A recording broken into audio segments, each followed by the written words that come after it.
Je me souviens, nous étions en l'an 1210, dans le Tarn. Opoul était alors une forteresse accrochée à un piton rocheux, face à la montagne noire. Depuis plus de 50 ans, une religion nouvelle se répandait dans le Midi.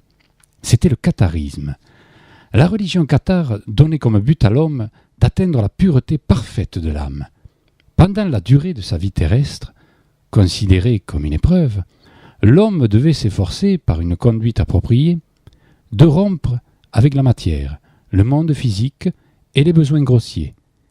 Pour les cathares, la mort n'était pas redoutée, car elle pouvait signifier la délivrance. Le pape en vint progressivement à penser qu'il fallait mener contre eux une guerre sainte. La rupture entre cathares et catholiques fut totale en 1208. 300 000 croisés descendirent alors dans le Midi et prirent Béziers, Carcassonne, puis ville après ville par le fer, le feu et le sang. En ce temps-là, une mère emmenait souvent sa petite fille au bord de l'Arnette pour se baigner. Elle était d'une beauté extraordinaire. Ses cheveux longs et blonds étaient tenus par un peigne d'or étoilé de diamants. C'était sa seule richesse. Un jour, en juin, le chef des archers d'Opoul, qui se nommait Rivière, les surprit. Il fut alors obsédé par le beau peigne d'or de la mer. Un soir, il prit son arbalète et se glissa au milieu des rochers de l'Arnette. Elles étaient là, mère et fille, se baignant comme tous les jours. Elles ne le virent ni ne l'entendirent. Il tira une seule flèche qui toucha la petite fille. Celle-ci tomba dans l'Arnette. La mère jeta son beau peigne d'or dans l'eau et menaça. « Malheur à toi, assassin de mon enfant. De grande rivière, tu deviendras petit ruisseau. » La mère disparut, et la grande famille de Rivière ne donna plus de descendants. La petite fille fut découverte plus bas dans la vallée, par Pierril, un brave paysan sans le sou. « Petite, comment tu t'appelles ?»« Esclarmonde. » Le beau peigne d'or de sa mère était emmêlé dans ses cheveux. Il l'emmena chez lui. Grâce aux soins de sa femme, elle fut sauvée. Pierril avait un vieil ami, Jamais, qui vivait dans la vallée au mas de Jamais. Pierril lui raconta qu'il avait recueilli une petite fille qui se nommait Esclarmonde. Jamais fut bouleversé. « C'est la fille de Sorimonde, une parfaite, une prêtresse cathare. Je la cache en ce moment. Elle veut rejoindre le couvent des parfaites. J'irai la prévenir que sa fille est chez toi. Va, Pierril, et surtout, n'en parle à personne. » Sorimonde, apprenant que sa fille était sauvée, fut inondée de joie. Elle savait aussi qu'elle ne pouvait aller la chercher. Elle se résigna à la laisser chez Pierril. On appela la petite fille Clary. Elle était présentée aux autres villageois comme une nièce de Pierril. Le peigne d'or fut caché en lieu sûr. 2 ans plus tard, en 1212, les croisés de Simon de Montfort arrivèrent à Opoul pour combattre les cathares. Les croisés de Simon de Montfort assiégèrent le château d'Opoul. Il était bâti au penchant d'une montagne haute et escarpée, sur des rochers énormes presque inaccessibles. La famille de Pierril, ainsi que les autres villageois, y avaient trouvé refuge. Le combat fut rude, à cause de la nature du terrain et de la position très haute du village et du château. Au bout du 4e jour de siège, la majorité des villageois réussirent à prendre la fuite. Le château fut détruit et incendié. Toute la famille de Pierril s'était échappée. Ils se mirent à marcher jusqu'au Causse, à mi-chemin entre Opoul et Castres. Pierril décida d'y rebâtir la maison et sa famille recommença à vivre, pauvre mais en sécurité. Les années passèrent.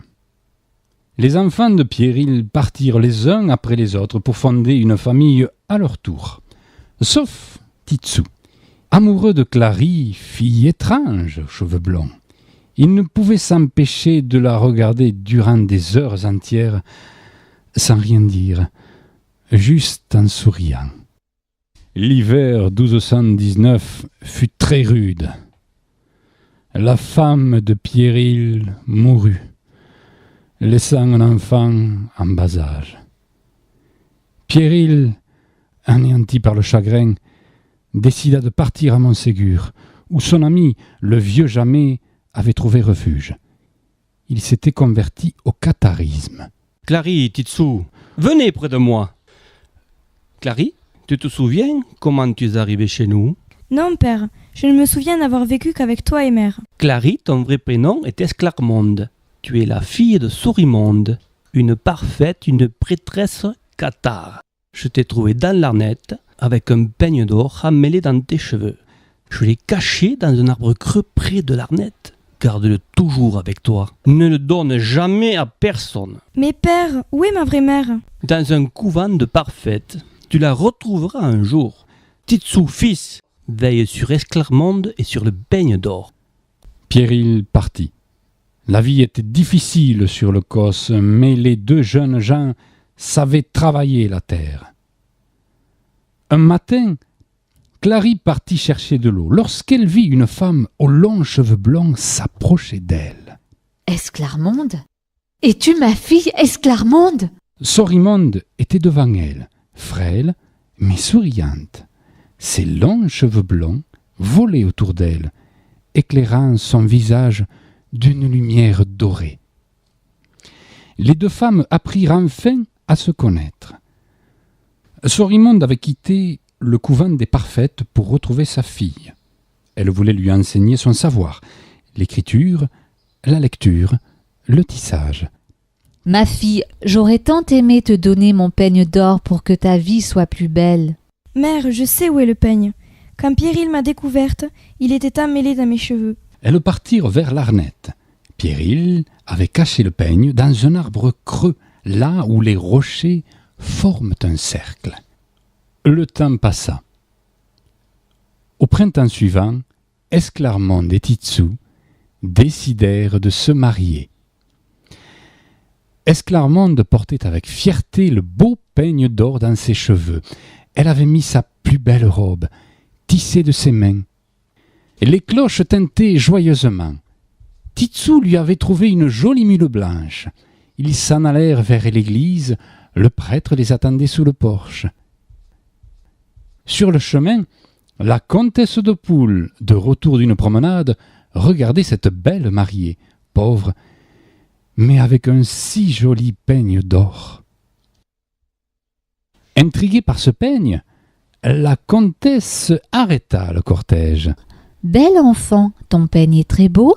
D'où vient-il » Esclarmonde lui raconta l'histoire du braconnier Rivière qu'il avait blessé près de l'Arnette. La comtesse fut révoltée. Afin de réparer le crime du chef des archers de Poule, elle fit don d'un lopin de terre. Ce n'était pas n'importe lequel. Il s'agissait du lopin de terre près de l'Arnette où Sorimonde et sa fille allaient se baigner, l'endroit même où Esclarmonde fut blessé et séparé de sa mère. Nous appellerons cet endroit le peigne d'or.